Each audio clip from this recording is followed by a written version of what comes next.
প্রেমানন্দে একবার হরি হরি বল নিতাই গৌর সীতারাম প্রেমানন্দে একবার হরি হরি বল নিতাই গৌর সীতারাম প্রেমানন্দে একবার হরি হরি।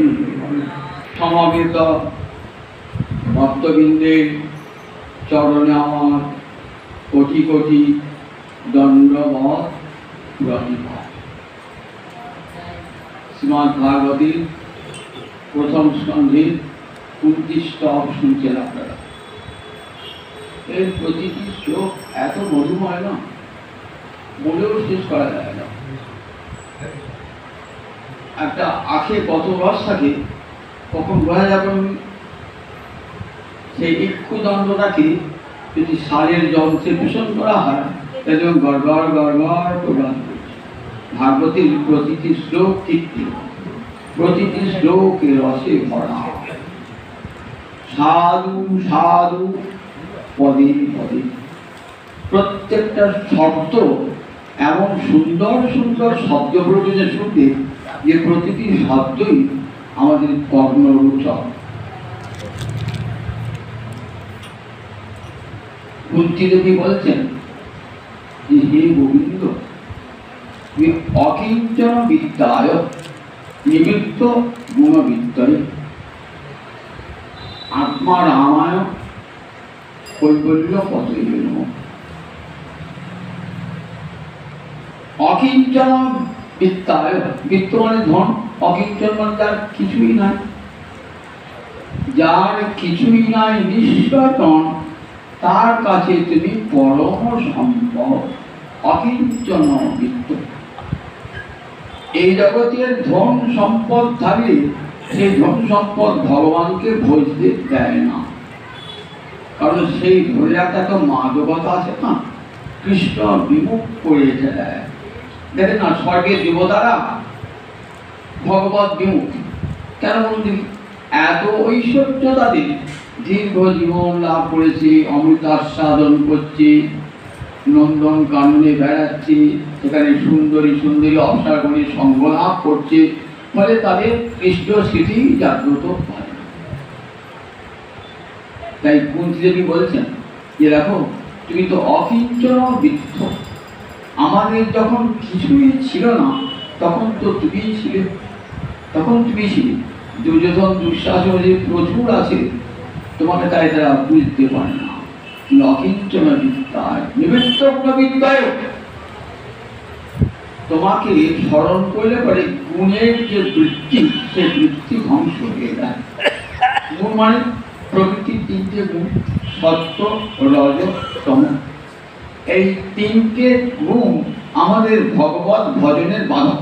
তিনটে গুণ, প্রকৃতি ত্রিগুণময়, এই তিনটে গুণের ক্রিয়া সমস্ত মানুষের মধ্যে, সমস্ত মানুষ না, মনুষ্যতর প্রাণীকার সমস্ত পৃথিবীর যাবতীয় সৃষ্টি সকলের মধ্যে তিনটে গুণের ক্রিয়া, সত্য রজ তম। দেখবেন গীতায় একটা যোগের নাম গুণত্রয় বিভাগ যোগ। দেখবেন এই তিনটে গুণের কেমন কেমন ক্রিয়া। তমগুণ একবার কি মানে মানুষকে অন্ধ করে রেখে দেয়, একবার মানুষকে পশুত্বের স্তরে নিয়ে যায়। ভালো মন্দ হিতাহিত কাণ্ডাকাণ্ড কোনো জ্ঞান থাকে না, পশুর মতো প্রদীপ্ত হয়। এই তমগুণ যার মধ্যে মাথা চাড়া দেয় না, সে বড় নির্বোধ, তাকে শত বোঝান তথাপি কিছুতেই তার চৈতন্য হয় না। রজগুণ দেখবেন তাদের রজগুণ আঘাত মকম বৃদ্ধি। রজগুণকে পৃথিবীটাকে রানিয়ে দেয়, এই টাকা পয়সা উপার্জন করবো, বাড়ি করবো, গাড়ি করবো, কত প্রকার সুখের কল্পনা আনিয়ে দেয় এই রজগুণ। এটা রজগুণের কাজ, উন্মাদনা সৃষ্টি করা, বিষয়ের প্রতি উন্মাদনা সৃষ্টি করা। আর এই দুটো গুণের উপর একটা গুণ রয়েছে সত্য গুণ। সেই সত্য গুণটা নির্মল এবং অজ্ঞান নাশক হলেও সেটা কিন্তু ভগবানকে পায়ে দিতে পারে না। আপনাদেরকে অনেকবার একটা গল্প শুনেছি, ঠাকুর রামকৃষ্ণ গল্প, একটু সুন্দর করে গল্পের ছলে বুঝিয়ে দিয়েছেন যে সত্য রজ তম এই তিনটে গুণের কি। একটা বণিক যাচ্ছে, একটা বনের পথ ধরে সন্ধ্যা লেগে গেছে। সেই বনেতে তিনটে দস্যু থাকে। একটা দস্যুর গায়ের রং খুব ফর্সা, একটা দস্যুর গায়ের রং লাল, আর একটা দস্যুর গায়ের রং কালো। তিন গায়ে ধরেছে, ধরে সব যা জিনিসপত্র সব কেড়ে পুড়ে নিয়েছে। এইবার লাল রঙের চোরটা আর কালো রঙের চোরটা বলছি ছুরি বার করে মারলো কি করে। তখন সাদা রঙের চোরটা বলছে আগে মেরে কি হবে, যা ছিল কেড়ে পুড়ে নেই, তোমার আর কোনো দরকার নেই। তাহলে কি করবো? বলে এক কাজ করবো, সত্যগুণী বুঝতে তো বলে এক কাজ করবো যে আমি পাশা থেকে কি করতে হবে। বলে চলো ওকে ভালো করে লতা পাতা দিয়ে আমাকে বেঁধে দিয়ে যাই, ও পালাতে পারবে না। মনের লতা পাতা দিয়ে এমন করে বেঁধেছে না। এবার তিনটে দস্যু পাঠিয়ে টাকা পয়সা নিয়ে এসে ভাগ বাটোয়ারা করবে সব। কিছুক্ষণ বাদে সাদা চোরটা এসেছে, এসে বলছে শোনো, তোমাকে একটা ভালো যুক্তি দিচ্ছি। কি যুক্তি? তুমি এখনই পালাও, নইলে কিন্তু ওই দুটোর মতিগতি ভালো না। এখনই এসে তোমাকে তো অন করবে, তাড়িয়েছি, আবার আসতে পারে, ফোন করতে পারে। কি করে পালাবো? আমার তো সব বাঁধা, গা হাত পা বাঁধা। তুমি খুলে দেবে? বাচ্চা খুলে দিচ্ছি। অন্ধকার হয়ে গেছে, পথ খুঁজে পাচ্ছি না। ঠিক আছে, সে চিন্তা আমার লতা পাতার বন্ধন খুলে দিল। এইবার আমার পথ দেখে দাও, আগে আগে আসছে সাদা চোখটা, এসে মনের প্রান্ত পর্যন্ত এলো। বলে যা এবার সদর রাস্তা, আর ভয় নেই, বন পার হয়ে চলে যাও। এই যে বনটা ত্রিগুণময়ী মায়ার হাতে, এই সংসারটা হলো ত্রিগুণময়ী মায়ার। এখানে যদি সত্যগুণ থাকে তাহলে কি হয়? সাধু সঙ্গ হয়, শাস্ত্রগ্রন্থ পাঠ হয়, কোনো চেতনার উন্মেষ সাধিত হয়।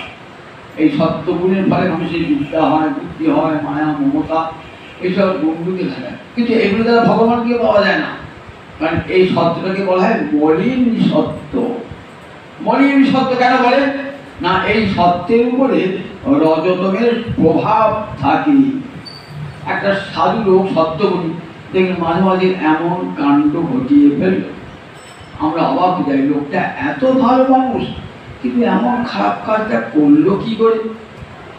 তখন জানতে হবে রজগুণের বা তমগুণের ক্রিয়া তার উপর হয়েছে। তাহলে দেখুন এই যে সত্যগুণটা, এই সত্যগুণটাকে বলে মলিন সত্য, কারণ তার উপরে রজগুণ এবং তমগুণের ক্রিয়া রয়েছে। তিনটে গুণে কিন্তু কোটি মানুষের আছে। একটা চোর ডাকাতের মধ্যে সত্যগুণ আছে, সত্যগুণ যে নাই তা নয়, আছে, কিন্তু অবদমিত হয়ে আছে। রজ আর তমগুণটা এত উঁচুতে আছে, সত্যগুণকে একবার দমিয়ে রেখে দিয়েছে। প্রতিটি জীবের মধ্যেই তিনটে গুণ আছে, সত্য, রজ, তম। সাধু ব্যক্তি যে তার সত্যগুণ থাকলেও রজতম গুণ আছে, সেই রজতম গুণটিকে দমিয়ে রেখে দিয়েছে। আবার যে রজগুণী তার মধ্যে কিন্তু সত্যগুণ আছে, তমগুণ আছে, সে ওদিকে দমিয়ে রেখে দিয়েছে। আবার যে তমগুণী তার মধ্যে সত্য রজ আছে, কিন্তু তমগুণটা এমন প্রবল হতেছে, সত্য রজ দমন করেছে। এই তিনটে গুণ হলো, এই যতক্ষণ পর্যন্ত ত্রিগুণান সমচিত্ত গীতাজি বলেছেন, এই তিনটে গুণ অতিক্রম না করছি ততক্ষণ ভগবৎ প্রাপ্তি ঘটে না। তিনটে গুণকে সম্যকরূপে অতিক্রম করে তবে ভগবানকে পাওয়া যায়। এই তিনটে গুণে ত্রিগুণময়ী জগৎ, এই বনের উদাহরণ দিলেন, বনটা হলো ত্রিগুণময়ী জগৎ। এই ত্রিগুণময়ী জগৎ থেকে মুক্তি পাওয়ার জন্য কি হয় না? সত্যগুণের দরকার, সেই সঙ্গে সাধু সঙ্গের দরকার। ভগবানের দূত হয়ে সাধু আসেন, গুরু আসেন, জীবকে পথ দেখাবার জন্য নিয়ে যান। ওই যে বনের পথটা যে দেখিয়ে দিল, দেখুন ও তো সাধু, কিন্তু সাধু সঙ্গ হলেই কৃষ্ণ পাওয়া যাবে, সৎ মানুষ সঙ্গ, সত্যগুণী মানুষ সঙ্গ করি, কিন্তু ভগবান পাওয়া যাবে না যতক্ষণ 3 গুণকে অতিক্রম করেছেন এমন গুরুপাদ পদ্ম লাভ না হবে। একটা রাজার ছেলে সে চতুষ্পাটিতে পড়তে যায়, তখনকার দিনে চলছিল তো, স্কুল ছিল না তো। আর রাজার ছেলেটাকে কে নিয়ে যায় না, রাজার একজন চাকর ভৃত্য, সে প্রতিদিন নিয়ে যায় গাড়ি করে, আমার গাড়ি করে ছেলেটা কিন্তু আর 5 জন সঙ্গে মিশতে ইচ্ছা হয়, কিন্তু রাজার ছেলে তো মিশতে পারে না, বড় লোক একটা অহংকার ভাই কাজে মিশি না বলাচ্ছে। ছেলেটার মনে ছেলে খেলা, সব ছেলে খেলা করতে পারে না, খুব খেলা করতে ইচ্ছা হয়। একদিন যে সময় ছুটি হওয়ার কথা তার আগেই ছুটি নেই, খেতে পারে ভালো, কিন্তু লোকটির চাষ নাই, সেখানে খেলে দিই এই বলে অন্যান্য বছর খেলতে খেলতে খেলতে তো বনের মধ্যে ঢুকে গেছে। বনের মধ্যে ঢুকে আর তো পালাবার পথ নাই। সেই বনে একটা দস্যু থাকে, তার অনেক সাগরেদ আছে, চর আছে বহু।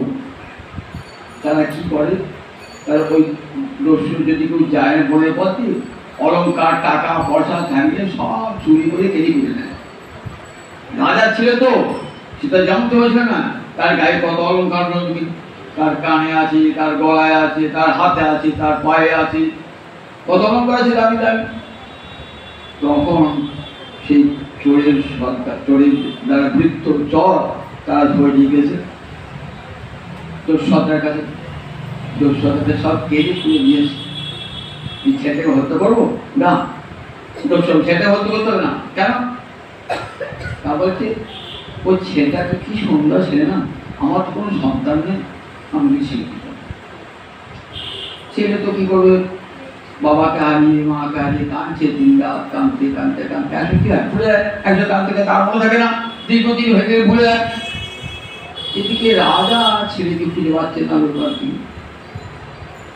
খুঁজে খুঁজে হয়রান, খুঁজে পাচ্ছেন না। চতুর্দিকে রাজা লোক পাঠিয়েছেন, কোথায় আমার হারানোর ছেলেকে পাওয়া যায়। দিনের পর দিন গেল, মাস গেল, বছর গেল, ছেলে তো আর ফিরে এলো না। রাজা রানী চুল ছিটছে, এ রাজ্য ঐশ্বর্য নিয়ে কি হবে, আমার একমাত্র ছেলে চলে গেল, কে চুরি করে দিল। চতুর্দিকে খবর শুনে ছেলেকে আর খুঁজে পাওয়া যায় না। একদিন একটা জ্যোতিষী এসেছে, জ্যোতিষী এসে বলছে রাজা কাঁদছেন কেন? তারপরে কান্নার কারণ শুনবে, আমার একমাত্র ছেলে, যে ছেলেটা স্কুলে পড়তে গিয়ে আর বাড়ি আসে না। ছেলেটা কেমন?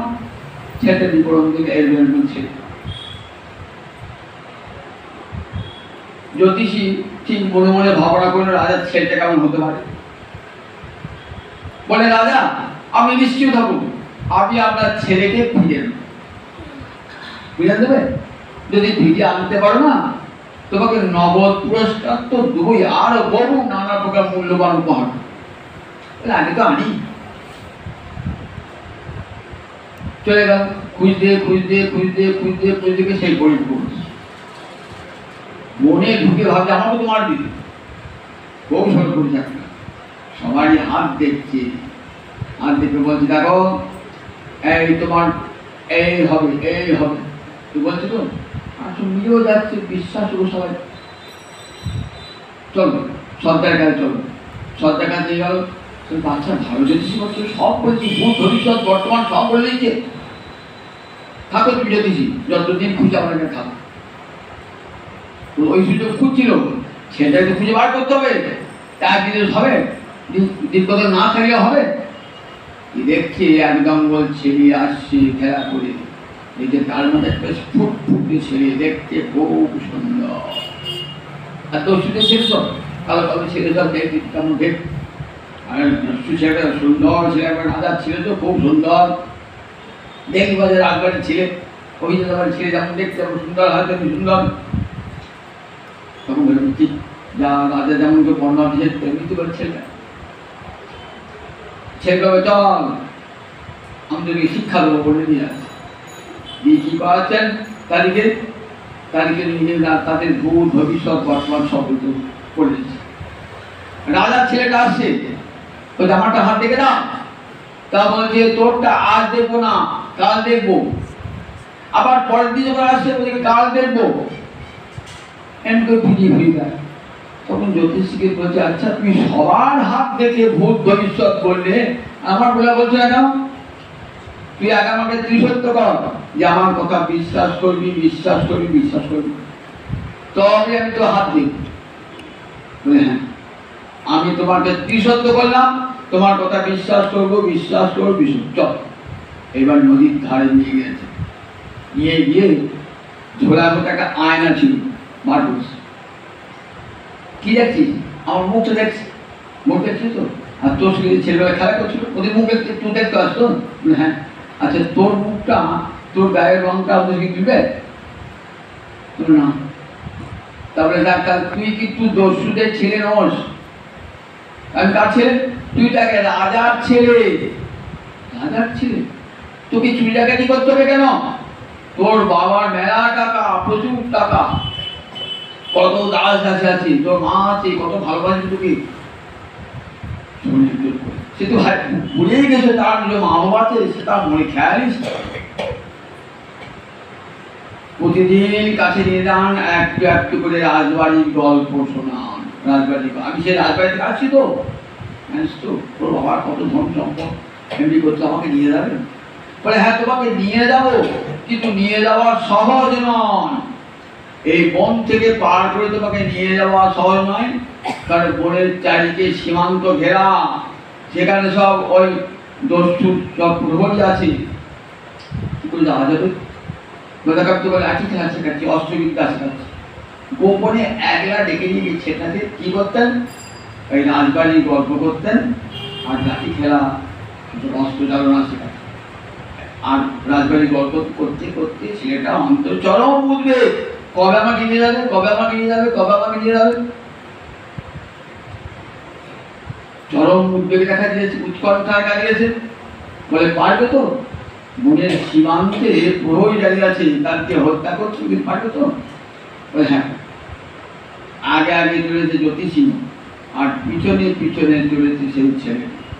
একবারে অস্ত্র শস্ত্রে সুসজ্জিত হয়ে যাচ্ছে।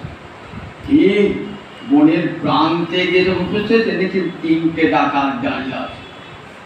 তিনটে ডাকাত, ভয়ঙ্কর যুদ্ধ, যেতে পারে কি? যুদ্ধ করতে তিনটে ডাকাতকে হত্যা করেছে। হত্যা করে জ্যোতিষী মন্ত্রী এসছে, আর কোনো ভয় নেই, আর কোনো ভয় নেই।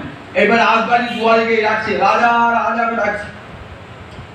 ভালোবাসি জ্যোতিষী কম শোনো তো, রাজা ছুটে এসেছে। এই দেখো রাজা, তোমার ছেলেকে এনে দিলাম।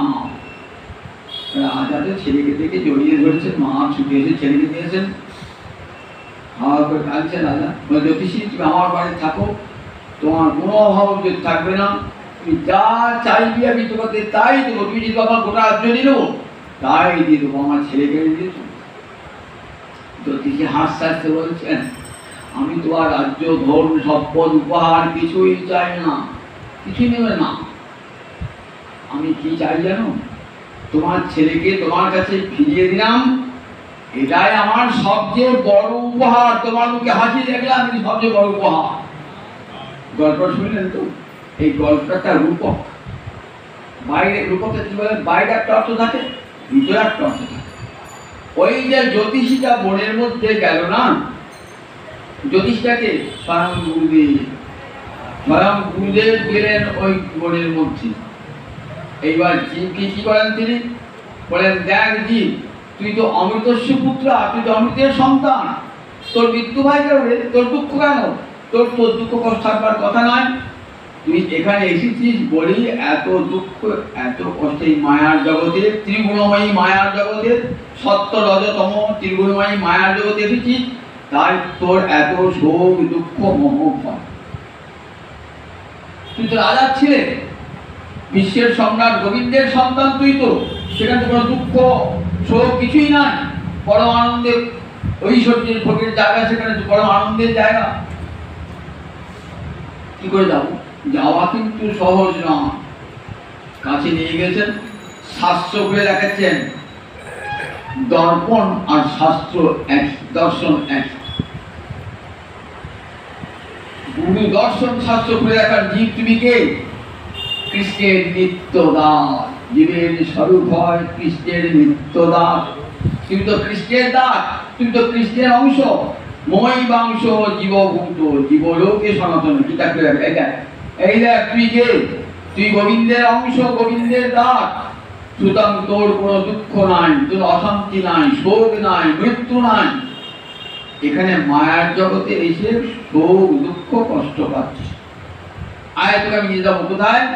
যে জগতে মৃত্যু নাই, যে জগতে অন্ধকার নাই, যে জগতে কোনো অসৎ বস্তু নাই, সেখানে তুমি নিয়ে যাবো। মৃত্যুর মা অমৃতঙ্গময় তপসমা জ্যোতির্গময়, মৃত্যুর মা অমৃতঙ্গময় অসুতমা সৎগময়। এটাই তোমাদের আর্যঋষি প্রার্থনা ছিল। যখন গুরুদেব ঠিক এমনি করে বলে দেখো যাওয়া যাবে না, তার জন্য সাধন করতে হবে। সাধন বলে বলিদান না হলে সংসার ত্যাগ করে যাওয়া যাবে না। সাধন গুরুদেব যেভাবে দীক্ষা দান করেন, দীক্ষা দিয়ে তাকে সাধন শেখান। সাধন ভক্তি করতে করতে করতে যখন কৃষ্ণ রতি জাত রতি হয়ে যাবে, তখন সাধক আর ঘরে থাকবে না, পাগল হয়ে ছুটবে। যখন কৃষ্ণ প্রেম হৃদয় আসবে না, ওই বাঁশিটি বাজাবেন গোবিন্দ আর ছুটবে, যেমন কবিরা ছুটেছিলেন না, তেমনি করে সাধক ছুটবে কৃষ্ণের চরণ পানে। কে যাবে আগে আগে? গুরুদেব যাবেন আগে আগে, পশ্চাতে পশ্চাতে শিষ্য। এইবার বিশ্বের সম্রাট গোবিন্দের কাছে যখন পৌঁছে দেবেন তার ছেলেকে, গোবিন্দ গুরুদেবকে বলেন কি চাও বলো? আমার হারানো সন্তানকে আমার কাছে এনে দিয়েছ, তুমি কি চাও বলো? বললেন কিছুই চাই না গোবিন্দ, আমি তোমার হারানো ছেলেকে জীবকে তোমার কাছে এনে দিলাম, এটাই তো আমার বড় পুরস্কার। তাই ভগবান পর্যন্ত ঋণী হয়ে থাকেন গুরুদেবের কাছে। বলেন আমার বামে তুমি সব সময় থাকবে। গুরুদেবের স্থান কোথায়? ভগবানের বামে গুরুদেবের স্থান। আগে তোমার পুজো করবে, তারপর আমার পূজা হবে। আগে গুরুদেবের পূজা, তারপরে ভগবানের পূজা। আগে গুরুদেবের কৃপা, তারপর ভগবানের কৃপা। যদি গুরু কৃপা না হয়, কোনো দিনই ভগবানের কৃপা লাভ হবে না। এটি শিক্ষা দেয়। নিমিত্ত গুণবৃত্ত। যখন সাধু সঙ্গ জীব পায়, তখন নিমিত্ত গুণবৃত্তি, সমস্ত গুণবৃত্তি না। তখন কোনো ভগবানের কাছে কি চাওয়া পাওয়া বলে থাকে না। ভগবানের কাছে জীবের জীব চায়, তখন ভগবানের কাছে কিছু দিতে চায় না। জীব আজ তো রবীন্দ্রনাথের জন্মদিন, বিশ্বকবি রবীন্দ্রনাথের জন্মদিন। রবীন্দ্রনাথ বলেছে আমরা ভগবানের কাছে চাই, কিন্তু ভগবানকে দিই না কিছু। পুনের জগতে পড়ে এখনই কেবল দাও ধর্ম দেহি, জয়ম দেহি, দশ দেহি, বিশ্ব দেহি, দিনরাত ভগবানের দুয়ারে ভিকারি রেখে দিয়েছে ভগবান। কিন্তু বিনিময়ে ভগবানকে কিছু দেবো দিই না। একবার চিন্তা করে দেখুন, নিজেরা কত ভালো মন্দ খায়, ঘরে গোপাল রেখেছি, সব থেকে বাতাসা, সব যে পচা কলাটা ভগবান সেবা জানি অপচয় আনি না। নিজেরা কত ভালো মন্দ খায়, কিন্তু ভগবানের সেবায় লাগে না। বাড়িতে তো গোপাল আছে, আমি গোপাল সেবা করি, খুব অল্প আছে। গোপাল সেবা এনে আলমারি দুটোকে দিয়েছ, কোনোদিন মনে দুটো দিলে সকাল থেকে দিয়েছো, বাতাসা পিঁড়ে ঘুরছে, সে বাতাস লাগিয়ে দিয়েছে। আমি বহুবার দিকে দেখেছি, তুই বাতাসা দেওয়া আছে আর পিঁড়ে ঘুরছে। গোপালের সেবা হয়ে গেল। ঠিক আছে, তো কেমন ভালোবাসি গোবিন্দকে। আর গোবিন্দ না, গোবিন্দ আমার ছেলে যেন মনির হয়, আমার মেয়ের যেন ভালো বিয়ে হয়, আমাদের বাড়ি হয়, গাড়ি হয়। দেবো না কিছু তোমাকে, বিনিময়ে যেন পাই, দেবো না কিছু। কতখানি স্বার্থপর, কতখানি কৃপণ আমরা। আজ তার গল্প শোনা। গীতাঞ্জলি কবিতায় একটা কবিতা আছে, কবিতাটা আমি গদ্যে বলে দিচ্ছি। গীতাঞ্জলিতে রবীন্দ্রনাথের সিলেক্টেড কবিতা পাঠানো হয়েছিল, সেটি তিনি নোবেল পুরস্কার পেয়েছে। তার মধ্যে একটা কবিতা বলছেন এক ভিখারি, সেই রাস্তায় ভিক্ষা করে করে দেয়, ভিক্ষারিদের জীবিকা, ভিক্ষা করে করে দেয়। একটা গ্রামের পথ দিয়ে যাচ্ছে, দেখছে একটা সোনার রথ আসছে। বলছে গ্রামের পথে সোনার রথ, গরুর গাড়ি চলে, এখানে সোনার রথ করতে গেল। নিশ্চয়ই কোনো রাজদূত বা রাজা স্বয়ং আসছে, রাজাই আসছেন না, আমি হলো হরি হরি কি সাধু সাধু। আজ কার দিকে বেরিয়েছিলাম আজকে, আর ধিক্কার করতাম না, সারা জীবনে ঠিক করতাম না। রাজ দর্শন মানে ভগবত দর্শন, তর্ক নির্বোধ রাজ দর্শন মানে ভগবত দর্শন, রাজা ভগবানের অংশ। নরানাং চ নরাধিপম, মানুষের মধ্যে আমি নরাধীন, গীতায় ভগবান বুদ্ধি করেছেন। আমি মানুষের মধ্যে আমি রাজা, রাজার মধ্যে ভগবানের বিভূতি আছে।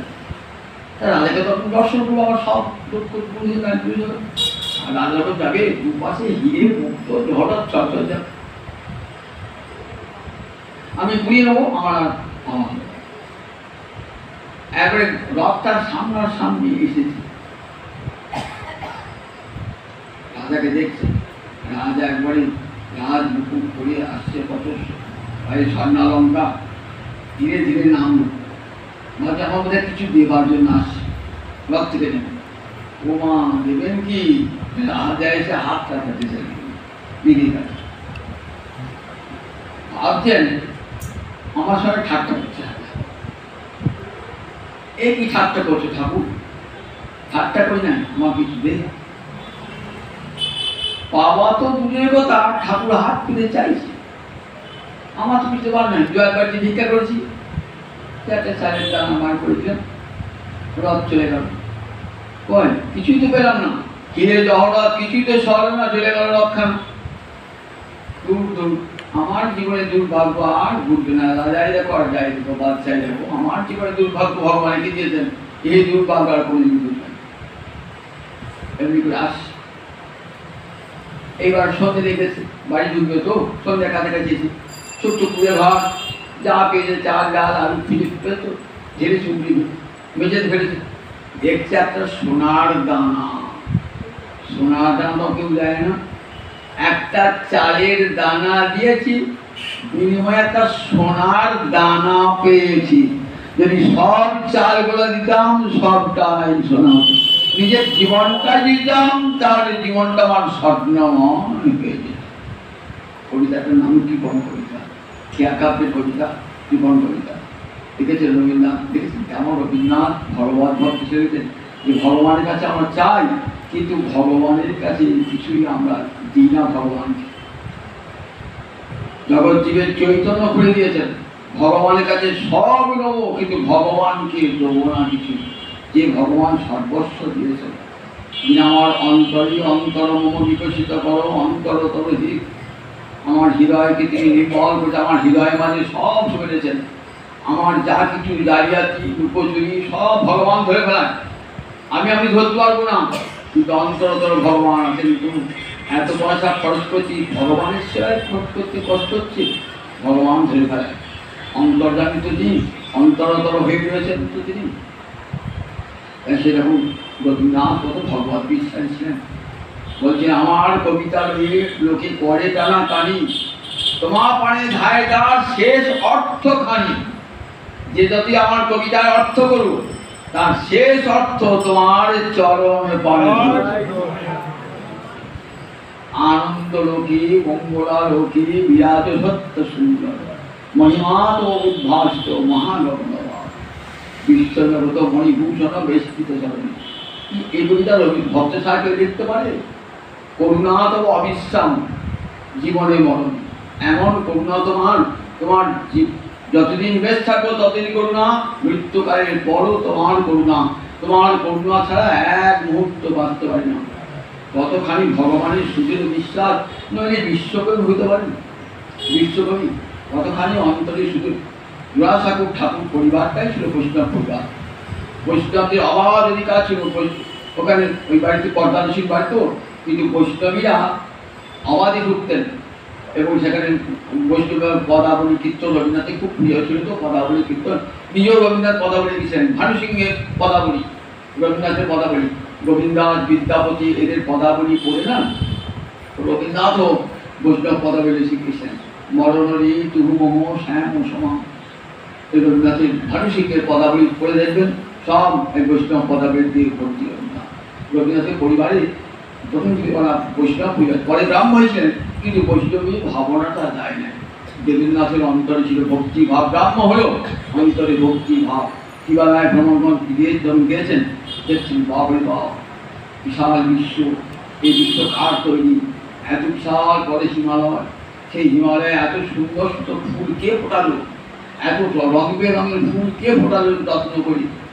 সর্বদিন দেখছেন, রবীন্দ্রনাথ দেখছেন বিস্ময় অভিভূত হয়ে যাচ্ছে।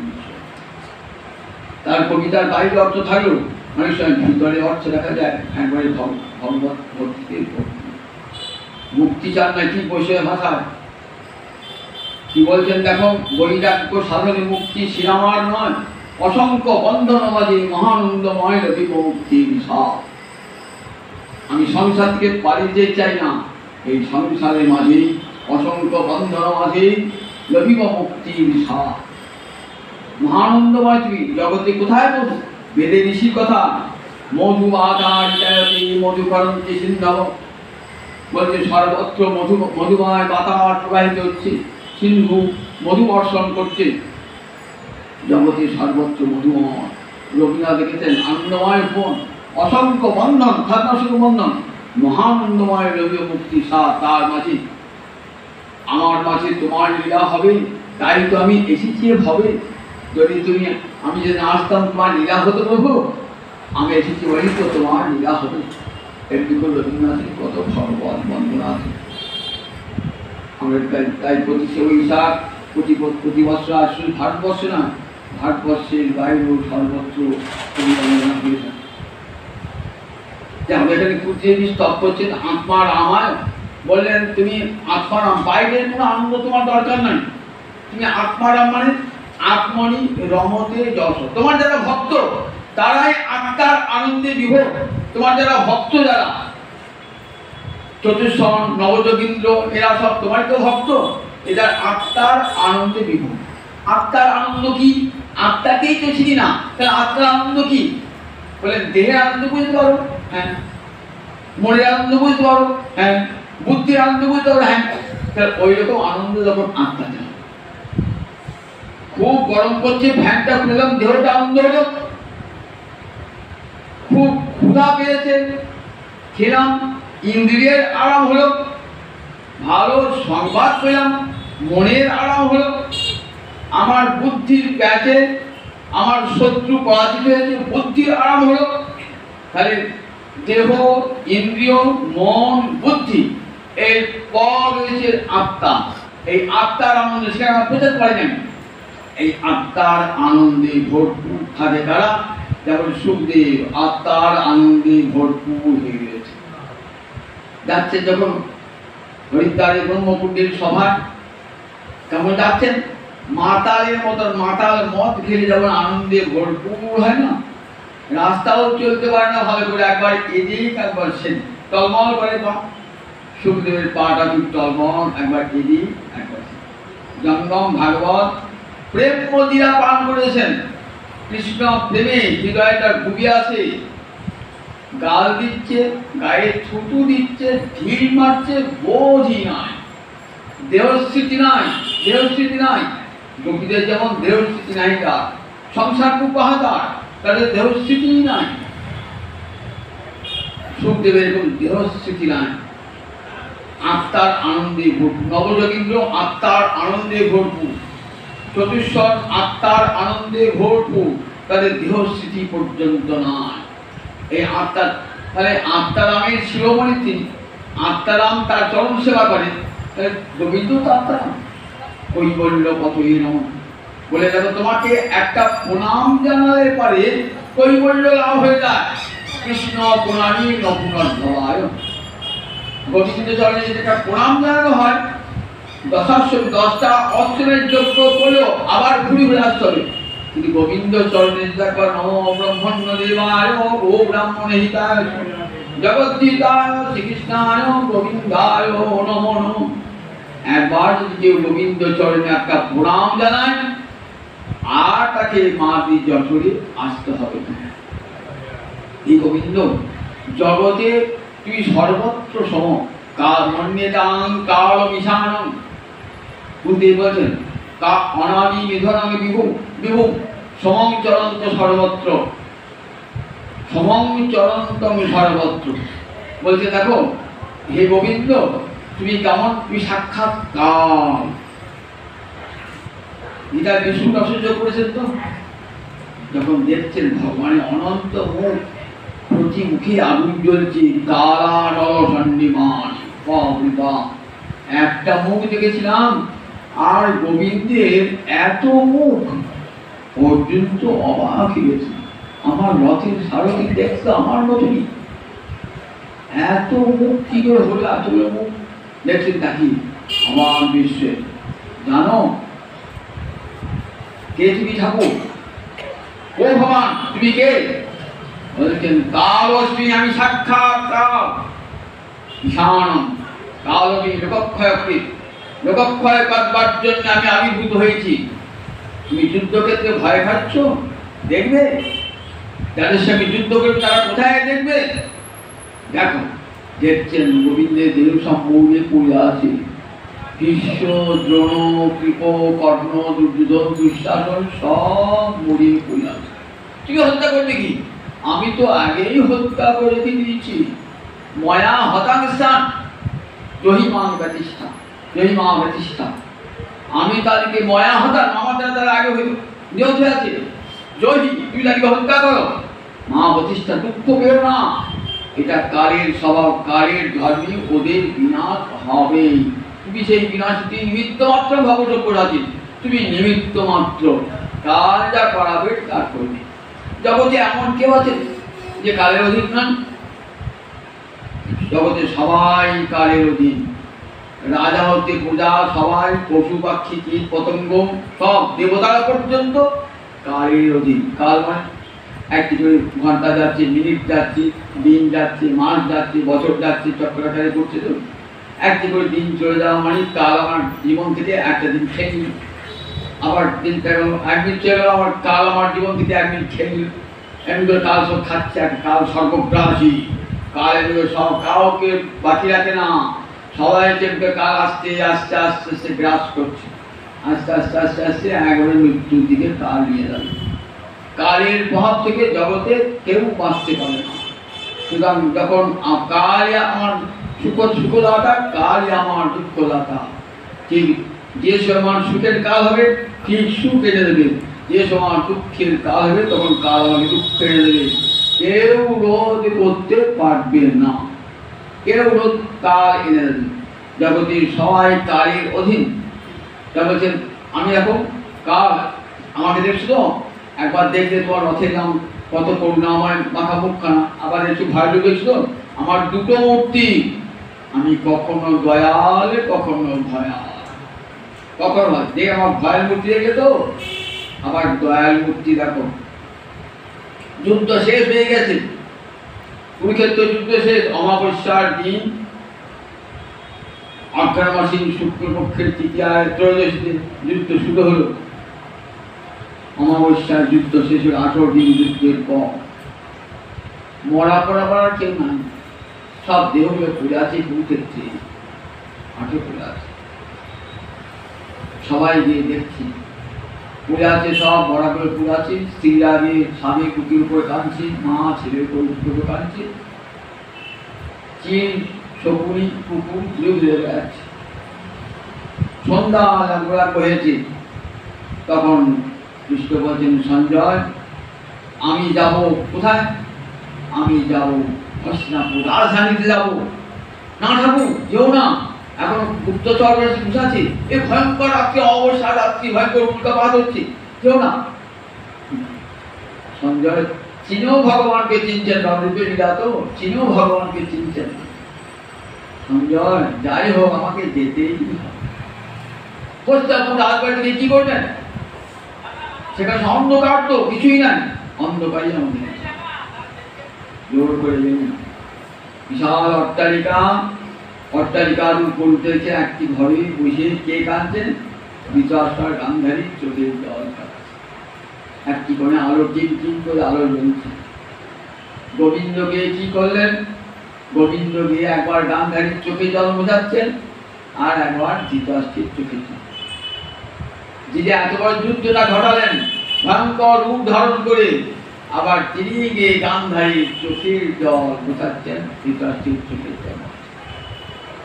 দুটো রূপ ভগবান, কখনো কঠোর কখনো কোমল। প্রয়োজনে তিনি কঠোর, কঠোরাত্মী কঠোর। আবার যখন মৃদুনী কুসুমাদেবী, বজ্রাদেবী কঠিন, বজ্রের চেয়ে কঠিন। আবার কখনো কুসুমের চেয়েও কোমল হৃদয়। ভগবানেরও কান্না পাচ্ছে ধৃতরাষ্ট্রকে দেখে। রাজধানী বলছি, বাবা তুমি আমার একটা ছেলে একটা পাচ্ছি, কিন্তু ভগবান তুমি সব পেয়েছো, একটা ছেলে আমার মুখে আগুন দেওয়ার মধ্যে কেউ তো রইল না। বলছেন, দেখো মা, তোমার বাক্যকে আমি, দেখো মা, তোমার বাক্যকে সুরাহ্য করেছিলাম। তুমি কি বলেছিলে? যত ধর্ম তত জয়। এই মা, তোমার মহিমা জগৎকে দেখাবার জন্য আমি দেখো তোমার পুত্রগণকে বিনাশ করেছি। যত ধর্ম, তোমার বাক্য চিরকাল সত্য হয়ে থাকবে। ধর্ম যেখানে, জয় সেখানে। তোমার বাক্যকে সত্য করেছি। দেখুন, একদিকে কেমন করুণা, আবার একদিকে কেমন নিষ্ঠুর ভগবানের রূপ, ভয়ঙ্কর রূপ ভগবানের। আর একদিকে ভগবানের দয়া। ভগবান এখানে কুন্তি বলছেন, দেখো তুমি ভয়াল, তুমি আবার দয়া। আবার তোমার তো কেউ প্রিয় নয়, তোমার কেউ আর অপ্রিয় কেউ নয়, তোমার শত্রু নয়, তোমার বন্ধু নয়, তুমি উদাসীন। লোকে ভাবে, দেখো কৃষ্ণ শুধু পাণ্ডবদের বন্ধুত্ব করেন, কৌরবদের চোখে দেখতে পারেন না। বললেন ভুল ধারণা। বললেন, দেখো গোবিন্দকে দর্শন করে সমস্ত কৌরবেরা স্বর্গে লাভ করেছেন, বৈকুণ্ঠপতি লাভ করেছেন কৌরবেরা। দেখেছ?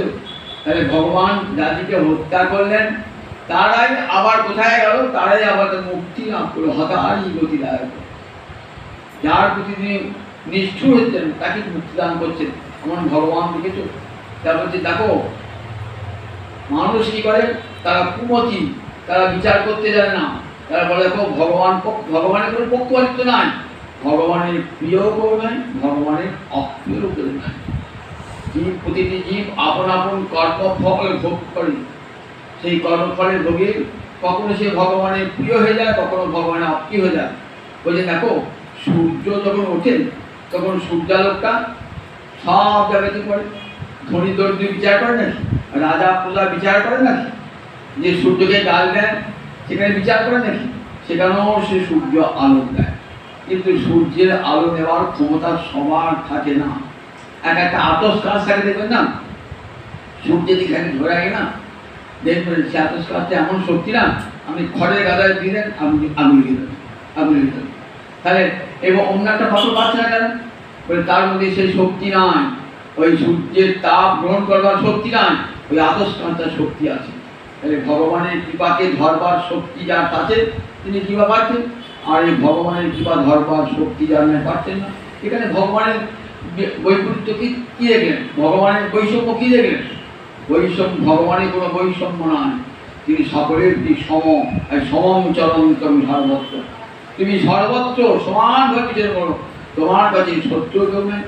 লোকে মনে করে ভগবানকে, শিশুপাল ভগবানকে গান দিল, সেই যে ভগবান ওর মাথাটা কেটে দিল। বলে না না, শিশুপাল মাথাটা ভগবান কেটে কি জন্যে?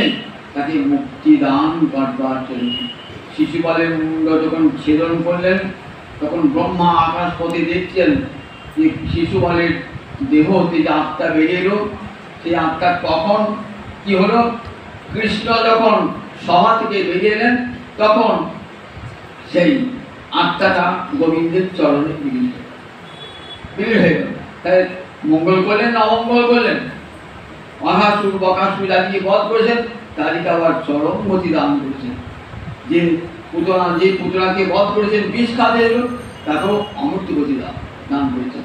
এই তিনি সর্বত্র সমম বিচরন্তম, তার কেউ দেশ্য নয়, তার কেউ প্রিয়। গীতাতেও ভগবান বলেছেন যে আমার দেশ্য কেউ নাই, আমার প্রিয় কেউ নাই। কিন্তু ভক্ত কেমন? ভক্তের ক্ষেত্রে আমি বিষম হই, কারণ তারা আমাকে ছাড়া কিছু হয় না, আমিও তাদেরকে ছাড়া কেউ চাই না। সাধুরা আমার হৃদয়, আমি সাধুর হৃদয়। দুর্বাসাকে বলছেন, দুর্বাসা দেখো তুমি আমার সাধুর কাছে অপরাধ করেছো, ভক্তের কাছে অপরাধ করেছো, আমি তো তোমাকে রক্ষা করতে পারবো না, রক্ষা করার ইচ্ছা থাকলেও আমি তোমাকে রক্ষা করতে পারছি না, আমার ইচ্ছা তোমাকে রক্ষা করতে পারছি না। কেন? তা বলছি দেখো না, ওই সুদর্শনটা কোথায় চলে গিয়ে জানো? কোথায় গেছে? আমার ভক্তের কাছে চলে গেছে, আমার ভক্তের কাছে সুদর্শন চলে গেছে। সুতরাং ওই সুদর্শনের হাত থেকে যদি রক্ষা পেতে হয়, আমার কাছে পাবে না, আমার ভক্তের কাছে যাও। দেখুন ভগবান ভক্তের ক্ষেত্রে কেমন বিষম। যাও, যখন গেলেন অম্বরীশের কাছে, অম্বরীশ প্রার্থনা জানালেন যে দেখো হে সুদর্শন, তুমি সাক্ষাৎ, তুমি অগ্নি, তুমি জ্যোতি, দেখো তুমি এই ব্রাহ্মণ আমার গোবিন্দের প্রতি, আমার প্রতি গোবিন্দের বিন্দুমাত্র কৃপা থাকে তাহলে দ্বিজ ভক্ত বিজয়, এই ব্রাহ্মণ সন্তাপ ব্যক্ত। সঙ্গে সঙ্গে সুদর্শনের হাতে সুদর্শন গোবিন্দের কাছে ফিরে চলে গেল, গোবিন্দের কাছে। তারপরে দেখো আমি সর্বক্ষেত্রে সমান কঠিন, কিন্তু ভক্ত আমাকে সব সময় চায়, ভক্ত আমাকে সব সময় আমাকে দিয়ে ধরে থাকি, কখনো আমার কাছ থেকে যেতে চায় না ভক্ত। ভক্ত কারণ এমনভাবে শরণাগতি গ্রহণ করে না, আমি ভক্তের কোনো বিপদ আসতে দিই না। প্রহ্লাদকে যখন ভগবান এত হিরণ্যকশিপু এত অত্যাচার করছেন, দেবতারা ডাকছে এসো ঠাকুর, এসো ঠাকুর, আমরা যে মরে গেলাম, বলে তোমরা মরলেও আমি যাবো না। কখন যাবো জানো? যখন আমার প্রহ্লাদের গায়ে আঘাত হবে তখন। প্রহ্লাদ যদা দুঃখে, ভক্ত মহিমা দেখাবার জন্য প্রহ্লাদ যদা দুঃখে, আমি প্রহ্লাদের অঙ্গে একটা আঘাত করুক, দেখো আমি ছুটে চলে যাবো। প্রহ্লাদের অঙ্গে আঘাত করলে আমি ছুটে যাবো। যেই প্রহ্লাদের অঙ্গে আঘাত করলো, আর ভগবান বরর্জিত, যত বর পাক না কেন, বরে যত বড় সমৃদ্ধিশালী হোক না কেন, আমি তাকে করতে পারি। ভগবান দেখো মায়ের করে তখন শিশু থাকে, তখন মশা মাছি যা ছেড়ে পড়ছি তারা মাই তারা, মাই ছিল তারা, মশা মাছি সব তারা, কুকুর আসুক বিড়াল আসুক, মাই তারা তো বৃষ্টির দেশে ঘুরছে। যেন ঠিক তেমনি গোবিন্দের চরণ করে যারা পূজা আছে না, ঠিক যেরকম ভগবান আমার সব দায় দায়িত্ব সব তোমার উপর অর্পণ করছেন। শরণাগত প্রভু, এই যখন শরণাগত হয় গোবিন্দের চরণে, সব দায়িত্ব ভগবান নিয়ে নেন। মা যেমন ছেলে রক্ষা করে সব দায়িত্ব নেন, ভগবান তেমনি বললেন দেখো সক্রিয় দেব প্রপন্ন তবাদ বিচ্ছ যাচতি অভয়ং সর্বদা তস্মৈ দদাম্যে তৎপ্রণম। একবার যদি কেউ বলে হে গোবিন্দ আমি তোমার চরণতলকে আশ্রয় করলাম, তাহলে আমি তাকে অভয় দান করি, এটা আমার ব্রত, ভক্ত রক্ষা আমার ব্রত। যুগে যুগে আমি ভক্তকে রক্ষা করি, তাই অভক্তিকে রক্ষা করি না। আমি অসুরকে তেমন দমন করেছি, তেমন অসুর আমার সন্তান, সুর আমার সন্তান, কিন্তু লোকে মনে করে ভগবান অসুর ছিল না। একটা মায়ের 5টা ছেলে থাকে, দুটো বদমাইশ, তিনটে ভালো, মা তুমি সর্বদিকে সমান চোখে রাখেন। যদি দুটো ছেলে অন্য 3টে ছেলে করছে, আর তোর মা কি করে চট চাপটা মেরে ঘরে পড়ে দিই, শাস্তি দেন। কেন? কারণ কেউ দিক মারবি। তারপরে কিন্তু তারপর তারা মা জুড়ে জানায় ঠিক অন্য সন্তানকে যেমন ভালোবাসেন, তেমনি দুষ্ট ছেলেকে তেমনি ভালোবাসেন। ভগবান সুরকেও যেমন ভালোবাসেন, অসুরকেও তেমনি কৃপা করেন। তার কত উদাহরণ রয়েছেন। দেখুন প্রহ্লাদ অসুর বংশে জাত, প্রহ্লাদের পুত্র বিরোচন, কত অসুর বংশে তার জন্ম, তবু ভগবান তাকে রক্ষা করেছেন। বলিকে কৃপা করেছেন। বানাসুর ওই বংশে জন্মিয়েছে, বানাসুর, বানাসুরের সহস্র বাহু ছেদন করছেন। শিব ছুটে গিয়েছে, আমার মানুষের শিব ভক্ত তো, বলে রক্ষা করো আমার ভক্তি। বলে হ্যাঁ আমি কথা দিয়েছি না, বললাম এই কথাই তোমার বংশে যারা আসবে তাদের সব অপরাধ ক্ষমা করবো আমি। অহংকারটুকু দূর করলাম, অহংকারটুকু আমি ওই 4টে বাহু রেখে দেবো, আর সব বাহু ছেদন করে বানাচ্ছি। অসুরের প্রতি কত কৃপা, যেহেতু ভক্ত বংশে জন্মিয়েছি তাই অসুরের ভগবান জগতে সর্বত সমচরণতম, সর্বত্র তার সমবুদ্ধি, কেউ দেশ্য নাই, কেউ প্রিয় নাই, কিন্তু ভগবানের কারণে দিতে হবে না। বলে দেখো আমরা তো ভগবানের প্রতিবিম্ব, আমি যখন ভগবানকে ভালোবাসছেন, ভগবানের গলায় মালা পড়াচ্ছেন, ভগবানকে ভোগ নিবেদন করছেন, বলে ভগবানের প্রয়োজন নাই, তবু দিচ্ছেন তো। ভগবানের ক্ষুধা নাই, তৃষ্ণা নাই, কিছুই নাই, কিন্তু সাজতে বুঝতেও চান না, কিছুই নাই, তাকে সব বুঝে সাজিয়ে রেখেছে, তার সাজাবার প্রয়োজন নাই, কিন্তু আপনার সাজটা গ্রহণ করছেন, আমরা আহার গ্রহণ করছেন কেন? আপনার সেবা গ্রহণ করে আপনাদের কৃতার্থ করবো আমাকে। সেবা অভিলাষ মানে নরোত্তম না, নরোত্তম যে আমি তোমার সেবা চাইছি প্রভু, তুমি তো আমার সেবা চাও না, আমি তোমার সেবা চাইছি। কিরকম? আয়না যখন মুখ দেখেন, নিজে সেজে গুজে আয়নার মুখ দেখছেন, তখন কি দেখছেন? নিজের মুখটা কি দেখছেন? আমরা তো গোবিন্দের প্রতিবিম্ব, গোবিন্দকে সাজালে কি দেখি? আমি নিজেই সজ্জিত দেখি। গোবিন্দকে ভালোবাসলে আমি নিজেই সুখ পাচ্ছি। তাই ভগবান, তাই নরোত্তম দাস মানে সেবা অভিলাষ। তাই আমরা ভগবানকে ভোজন করার, যে ভগবান সেবা নাও করবো, তুমি সেবা যদি জানি তোমার সেবা দরকার নাই, তথাপি আমার সেবাটা নিয়ে আমি কৃতকৃতার্থ, তুমি কৃতকৃতার্থ। এই জন্যই ভগবানের ভোগ লাগায়, ভগবানকে সাজায়, ভগবানকে মালা করায়। এইভাবে ভগবানের কিছু প্রয়োজন নাই, কোনো কিছু প্রয়োজন নাই। কিন্তু আত্মারাম দিব। কিন্তু জীব তাকে ভালোবাসে এমনই যে তাকে সাজায়, পূজায়, ভালো মন্দ খাওয়া, ভগবান সেটি গ্রহণ করেন। কেন? দেখো ভক্ত, আমি তোমার জিনিস দিলাম, তোমার জিনিস শুধু আমার জিনিস খেলেন। সুদামা, আমি ছোট বলে অগ্রাহ্য করি না, তোমার জিনিস খেয়েছি, তুমি চিত্ত তো খেয়েছেন, করি শিলয়ের খোলা মোচা কেটে খেয়েছেন ভগবান জগৎ। দেখেন, দেখো যত ক্ষুদ্র বস্তু আমরা কেন ভক্তি মেশানো আছে, তো সেটি আমি গ্রহণ করি। এমনি করে ভক্তিকে কৃতার্থ করে থাকেন ভগবান। তাই করে তিনি ভগবান যারা শত্রু, তাদের প্রতি বিরোধী নন, তাদের পরম গতি দান করেন ভগবান। এটি মহাপুঞ্চি দেবী আর ভগবানের কাছে নিবেদন করলেন, এই গোবিন্দ তুমি সকলের প্রতি সমান, সকল তোমার সমান হবে, তোমার দৃশ্য নয়, তোমার প্রিয় নয়, তোমার লীলা জগতে বলবার ক্ষমতা আর নয়। আগামী দিন জয় জয় জয় জয় জয় জয় রাধে।